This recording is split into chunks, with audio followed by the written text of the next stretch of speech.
نحمده ونصلي على رسول الكريم اما بعد اعوذ باللہ من الشیطان الرجیم بسم اللہ الرحمن الرحیم ربنا ما خلقت هذا باطلا صدق اللہ العظیم وصدق رسولہ النبی الامین المکین الکریم ونحن ولا ذلك لمن الشاہدین والشاکرین اتم انشاءاللہ تعالی لا یوم الدین۔ چمک تجھ سے پاتے ہیں سب پانے والے، میرا دل بھی چمکا دے چمکانے والے۔ برستا نہیں دیکھ کر ابر رحمت، بدوں پر بھی برسا دے برسانے والے۔ اللہ رب العزت حکیم مطلق ہے، اور فعل الحکیم لا یخلو عن الحکمہ کے مطابق حکیم کا کوئی کام خالی از حکمت نہیں ہوتا۔ تو اللہ تعالیٰ نے جو کچھ بھی پیدا فرمایا مبنی بر حکمت ہے۔ کسی چیز کو بھی دیکھیے تو یوں کہیے ربنا ما خلقت ھذا باطلا، اے ہمارے رب تو نے اسے بیکار نہیں بنایا۔ حضرت امام غزالی رحمت اللہ علیہ نے کیمیہ سعادت میں لکھا ہے کہ ایک مرتبہ حضرت موسیٰ علیہ نبینا نے چھت پر ایک چھپکلی کو دیکھا، چھت پہ ایک چھپکلی کو دیکھا تو اللہ کے بارگاہ میں عرض کی مولا تو نے چھپکلی کو کیوں بنایا؟ تو پروردگار عالم نے فرمایا کہ اے موسیٰ تم سے پہلے یہ چھپکلی پوچھ رہی تھی یا اللہ تو نے موسیٰ کو کیوں بنایا؟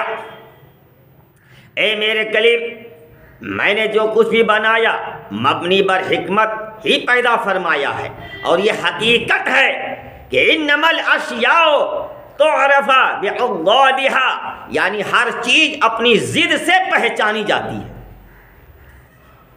یعنی مٹھاس جبھی معلوم ہو سکتی ہے جبکہ کڑواہٹ بھی ہو، صحت کے قدر اسی وقت معلوم ہو سکتی ہے جبکہ بیمار بھی ہو، خوشبو کا علم اسی وقت ہو سکتا ہے جبکہ بدبو بھی ہو، اور ایک پہلوان اپنی ہمت و طاقت کا مظاہرہ اسی وقت کر سکتا ہے جبکہ اس کے مقابلے میں کوئی دوسرا پہلوان بھی ہو۔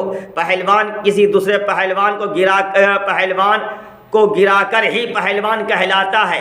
اگر مقابلے میں کوئی دوسرا پہلوان نہ ہو اور گرائے گا کیسے؟ اور اگر گرائے گا ہی نہیں تو پہلوان کہلائے گا کیسے؟ اس لیے ضروری ہے کہ پہلوان کے ٹکر لینے والا بھی کوئی ہو، ٹکرانے کی وجہ سے پہلوان کے کمالات کا اظہار ہو سکے گا۔ تو حضرت موسیٰ کے معجزات ہم پڑھتے سنتے آئے ہیں، آپ کے عصا مبارک کا سانپ بن جانا، فرعون کے ہزاروں جادوگروں کے بنائے ہوئے سانپوں کو ایک ہی بار میں نگل جانا، آپ کے دست مبارک کا چمک اٹھنا وغیرہ، ان معجزات کے کمالات کا ظہور فرعون کی وجہ سے ہوا۔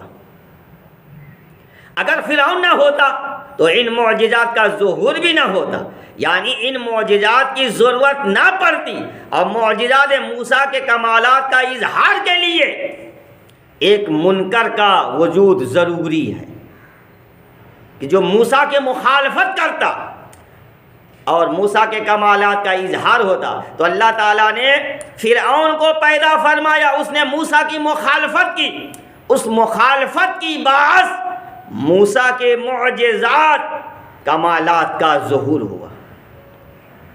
اسی طرح حضرت ابراہیم علیہ نبینا پر آگ کا ٹھنڈا ہو جانا، اتنے بڑے آتش کدہ کا باغ و بہار بن جانا، سب جانتے ہیں اس معجزہ کا سبب کون تھا، یہ معجزہ کس کی وجہ سے ظہور میں آیا؟ صاف ظاہر ہے نمرود کی وجہ سے۔ اس لیے حضرت ابراہیم علیہ السلام پر ایمان لانے والوں سے تو یہ ہو نہیں سکتی تھی کہ وہ اپنے پیغمبر ابراہیم کے لیے آتش کدہ تیار کرتے، یہ بات کیسے ممکن تھی؟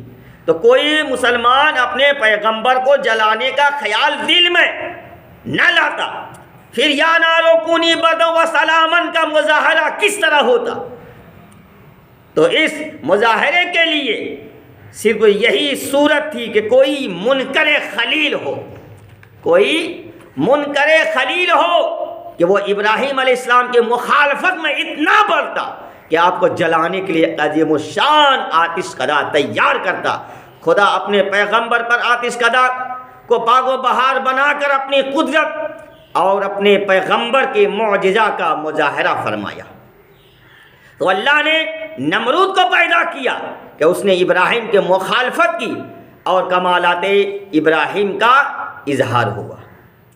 اسی طرح ہمارے حضور صلی اللہ علیہ وسلم کے اکثر معجزات ابو جہل کی وجہ سے ظاہر ہوا۔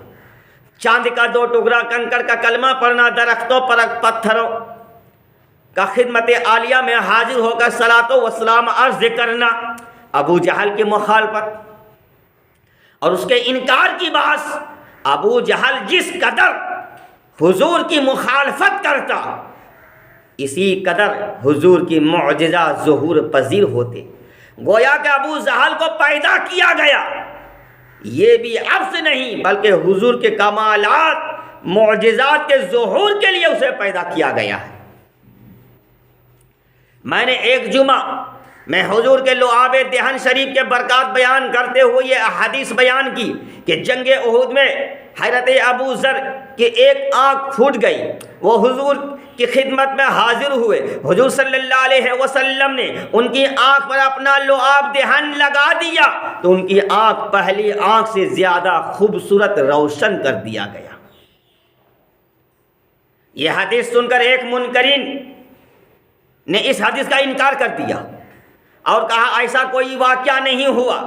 میں نے کتب احادیث کا مطالعہ کیا، حضور صلی اللہ علیہ وسلم کے لعاب دہن کی اس قسم کی برکتوں پر مشتمل متعدد اور حدیثیں بھی مل گئی جن صحابہ کرام کی آنکھ کا دکھنا، بینائی کا لوٹ آنا مذکور تھا۔ میں نے اگلے جمعہ میں سنایا، لو تم ایک حدیث کا انکار کرتے تھے، وہ بھی سنو، ان کے علاوہ اور چند واقعات بھی سنو۔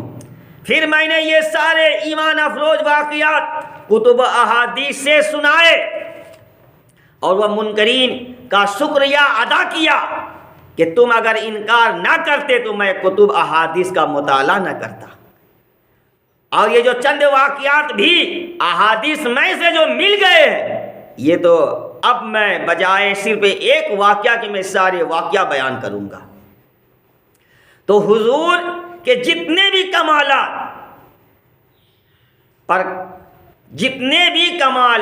پر کمال کا ایک نہ ایک منکر بھی خدا نے پیدا کیا ہے۔ فرمایا کہ مثلا حضور پر نبوت کا ختم ہو جانا، آپ کا خاتم النبیین ہونا، یہ بھی حضور کا ایک کمال ہے۔ حضور کے خاتم النبیین ہونے پر جس قدر آیات احادیث وارد ہیں، ان کے یاد کرنے، بیان کرنے کے لیے حضور کے اس کمال کا کوئی منکر ہونا ضروری تھا۔ اگر منکر ختم نبوت نہ ہوتا، نہ کوئی آیت ختم نبوت کو یاد کرتا، نہ بیان کرتا، تو یہ جملہ آیات احادیث بغیر بیان کیے رہ جاتے۔ اس لیے خدا نے منکرین ختم نبوت کو پیدا فرمایا، اور وہ عبث نہیں بلکہ حضور کے کمالات کو چمکانے کے لیے پیدا فرمایا ہے۔ اسی طرح حضور کے علوم، اختیارات اور جملہ کمالات پر جتنی آیات شریفہ احادیث مبارکہ شاہد ہے، ان کا جو آئے دن تقریروں میں، تحریروں میں بیان ہوتا رہتا ہے، وہ ان منکرین کے کمالات کی بدولت ہے۔ معلوم یہ ہوا یہ سب منکرین اب سے پیدا نہیں فرمائے گئے، بلکہ یہ حقیقت ہے۔ ربنا مجھ کو جو کچھ ملا تیرے در سے ملا، مجھ کو جو کچھ ملا تیرے در سے ملا، واہ کیا ہے عطا شاہ احمد رضا، واہ کیا ہے اللہ تعالیٰ نے یزید کو پیدا کیا۔ اگر یزید نہ ہوتا تو کوئی اس قدر ظلم و ستم، اس قدر ظلم و ستم کے پہاڑ نہ توڑتا۔ عرص ہے اور امام حسین کے صبر و شکر اور عزم و استقلال کا ظہور نہ ہوتا۔ اسی طرح جملہ منکرین انبیاء، اولیاء کرام، منکرین صحابہ، اہل بیت اعظام اور منکرین امام دین کا وجود بھی خالی حکمت نہیں۔ یہ منکرین ان نفوس قدسیہ کا انکار کرتے ہیں، ان کے غلام ان کی شانوں کا اظہار کرتے ہیں۔ جس قدر انکار زیادہ ہوتا ہے اسی قدر ان کی بلندی بالا شانوں کا اظہار زیادہ ہوتا ہے۔ ہمیشہ مشہور یہ ہے کہ نور تاریکی میں چمکتا ہے، جتنی گہری تاریکی ہوگی اتنی ہی چمک تیز ہوگی۔ جس طرح تاریکی کا وجود نور کے لیے ضروری ہے، اسی طرح نیکی کا ظہور کے لیے بدی کا وجود ہونا ضرور، خیر اور وجود شر کے ضروری ہے۔ ایک بزرگ کا واقعہ پڑھتا ہوں کہ آپ ایک مرتبہ ایک مجلس میں فرمایا کہ خدا ان کافروں کو سلامت رکھے، یہ ہمارے لیے نعمت ہے۔ حاضرین نے دریافت کیا کہ حضور کافر ہمارے لیے نعمت کیسے ہو سکتے ہیں؟ فرمایا ایسے مسلمانوں اگر مسلمان میدان جہاد میں کسی کافر کو مارے تو غازی، اور کافر کے ہاتھوں سے مارا جائے تو شہید۔ غازی اور شہید ہونا بہت بڑا درجہ ہے، لیکن یہ درجہ ملا کس کی وجہ سے؟